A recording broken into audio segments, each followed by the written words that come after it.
Thousands could remain without power for days after storms and floods lashed eastern Victoria. The state government says the focus is now on getting people back into properties and providing disaster assistance for victims of the wild weather.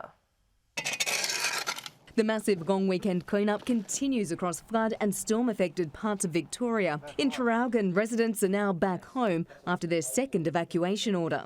Well, I was sitting inside having a coffee, no water out here, then I heard the wheelie bins fall over and I looked out, it was too late and it's flooded. It was almost up to our knees in the house, and it went up through the floorboard, so it's probably up to our waist, almost to our chest out in the backyard. When Connie Aristu and her family became stranded, they were boated out by neighbours with her 4-month-old baby strapped to her chest. Yeah, it just looked like a bit of a lake.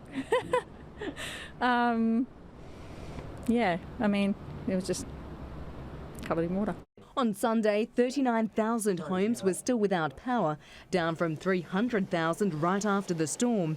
Isolated communities were without telecommunication services and trees were still falling, bringing dangerous conditions to the Dandenongs. There's very much a coordinated effort, whether that's at state level or with what we're seeing here at the Regional Control Centre and the Incident Control Centre in Traralgon. Flood warnings remained in place on Sunday for the Thompson and Latrobe rivers, but clearer skies had people rolling up their sleeves. It was a team effort at Traralgon Tennis Club where courts re-emerged from the mud after some help from the council, CFA and a local church.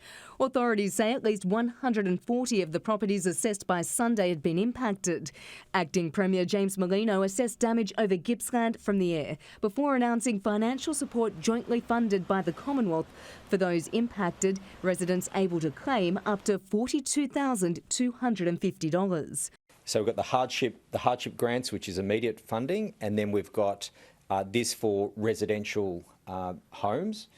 Getting people back on their feet, back in their homes as quickly as possible. Further rainfall could impact saturated parts of Victoria in the coming week, but how much will fall and where remains uncertain. Shelley Lee, Sky News.